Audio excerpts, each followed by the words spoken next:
Howdy, everybody. Thanks for joining me, as always. Um,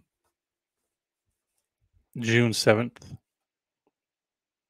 seventh video of the month. Sticking with it. It's not easy, but I appreciate all of you and your support. Um, this is an article I wanted to cover in Anomalous America, Louisiana episode, but ran out of time. It's an interesting one. And yeah, it's not specifically in Louisiana or set in Louisiana, but I've only been able to find this article in this specific newspaper, and it stood out to me, and I just felt like sharing it. So yeah, the vote has been up for almost a day or over a day now, and it looks like Mississippi is gonna take the cake for the next chosen episode for Anomalous America episode 12. So looking forward to that. Start work on that tomorrow. And yeah, I got a great video planned for tomorrow, so make sure you stay tuned for that as well. And welcome all my new members, new subs. For those who may not be aware, I just started a membership system, and every month the members have access to a new video every week about a particular topic. So every month I'll pick a subject, and the videos will be focused on that subject. This month is Atlantis. Next month it's Lemuria. So check that out if you're interested. But yeah, let's get right into this article here. Your time is precious, and it means a lot to me. So thanks for being here. Thanks for watching. The Valley of Life, 1871. One beautiful morning in the month of May, while as nature shone forth in all her beauty and splendor, the hills and the dales echoing the little songster's notes as he warbled from his perch on some tender twig, I started upon a morning ramble. My gun and dog were my only companions. I traveled along contemplating the works of nature and thought of the omnipotence of him who spoke all these beautiful things into existence. I passed through groves where each creature seemed to vie with the other in singing praises to their creator. I could not find heart enough to mar their joyous pranks, and my gun remained upon my shoulder without being discharged for the first time. Then I would emerge from the grove into some natural meadow with a silvery brook meandering through the rich carpet that nature afforded it. Tiny little fish would spring up out of the clear water to catch a ray of the sun's golden light. The breeze wafted a fragrance that filled the soul with delight. From the beautiful flowers that lifted their odorous tops above the surrounding vegetation, I journeyed on unconscious of the route I was pursuing, until at last I came to a mountain ridge that loomed its snow-capped peak to the heavens. I saw directly before me a cave, large enough to admit me with but little difficulty. So being of a curious disposition, I prepared me a torch and entered boldly in. It was so dark I could not see 3 feet in front of my face, but no ways daunted, I sought to solve the mystery of the cave and find out whither it led. I proceeded some time in a stooping posture, with my gun ready in case of danger from wild animals, and held the torch firmly with my right hand. Finally, I became alarmed, and thinking I had lost my way and should never be able to get out again, in my excitement, the torch was extinguished. What was I to do now? Was my next thought, as I wandered about in the darkness, not knowing which passage I had entered. Presently, a hope predominated over fear. It distinguished a dim light at the furthest extremity of the cave. I eagerly pressed forward to escape my precarious situation and the damp odor which was emitted from the crevices in the walls of my subterranean passage. I succeeded in reaching a narrow opening which I had passed through, sustaining some severe bruises, however, in the attempt. After gaining freedom and looking out before me, I was dumbfounded. Mortal man cannot describe the scene I witnessed. Before me lay stretched for miles and miles one of the most beautiful valleys ever conceived by man. I cannot paint the grandeur of its scenery as it should be. It was clothed with vegetation, exceeding ours in splendor as much as the sun does the moon. Here and there groves studded its smooth green surface, scattering a delightful shade all around. Birds of the most gorgeous plumage and notes that charmed all that fell in their way swarmed in the trees. Nice, cool streams checkered its green mantle and flowed into a lake whose waters abounded with golden fish. A gentle breeze was continually filling the air with delicious odors upon which a person could enjoy eternal happiness. I watched these scenes until I imagined myself transported up to heaven, making my way up to a grove close by. I was soon lost in reverie and wondered where I could be. Suddenly I felt someone touch my arm.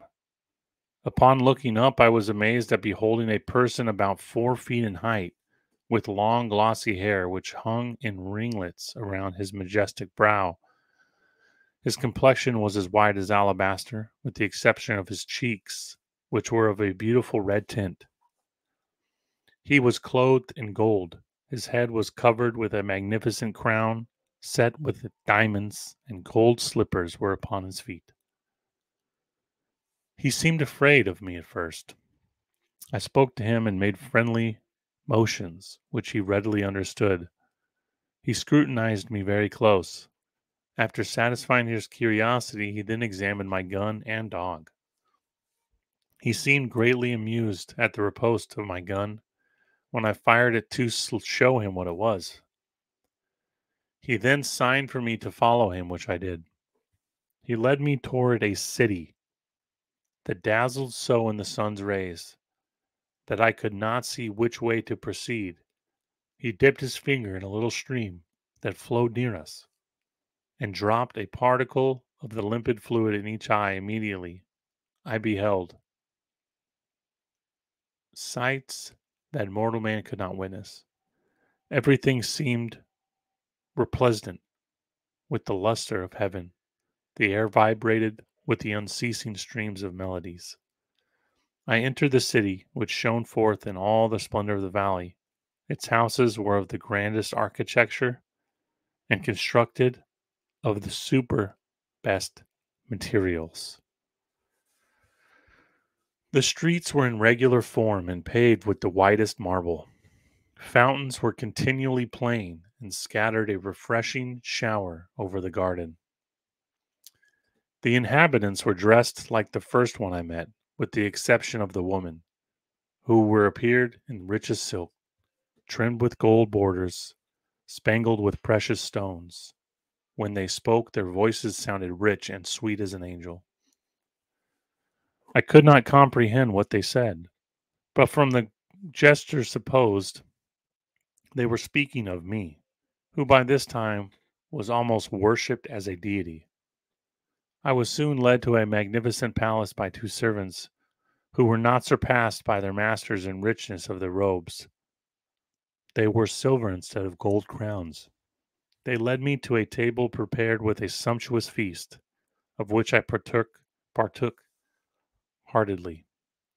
After finishing my repast, my apparel was exchanged for one of the greatest beauty in the valley. They placed upon my head a massive gold crown and gave me a gold wand, which signified I was to be ruler of that celestial valley. I learned their language and their habits. They informed me I had entered the valley of eternal life and bliss, that the sun never hid his face in the western horizon, behind dark clouds, but always looked down upon them in the greatest splendor. They promised me eternal life if I would remain with them, that I should be king over this lordly domain, and would always be surrounded by objects pleasing to all the senses. that I need want for nothing.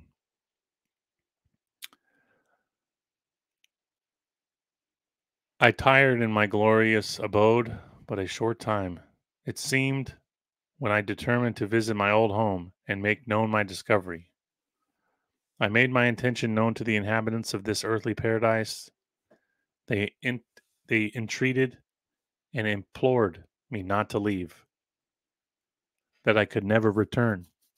Wherefore, if I remained, I should enjoy eternal blessings.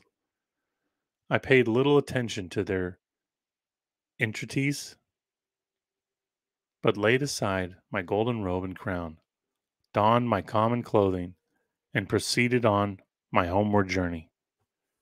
They accompanied me as far as the outlet of this beautiful land, but dared go no further, for as they say, he who once makes his exit from the valley could never return. But I thought the contrary, and after bidding them good-bye, I started through the long, dark passage with my dog and gun. When I arrived at my native village, I found everything changed. Strange objects encountered my sight in every direction. Strangers occupied the dwellings of my ancestors. Several generations had passed away. I set out on my return to the Valley of Life, but could never find it. I wandered for many years without success. I found my strength failing. I lost all hopes of ever entering the happy land again.